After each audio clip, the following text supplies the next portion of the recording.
How to buy Bitcoin on SafePal.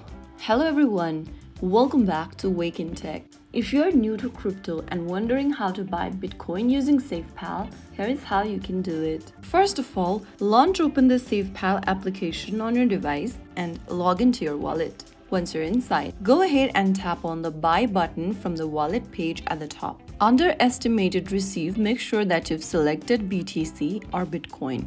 Go to the Pay option at the top and select your currency. Now, enter how much money you want to spend and you'll be able to see the conversion rate and fees. Click the Payment Method option next and then select your payment method. Now, click on the Buy button at the bottom. Make sure that you enter your payment details and confirm the transaction, and you'll be able to buy Bitcoin in SafePal. So that is how it's done.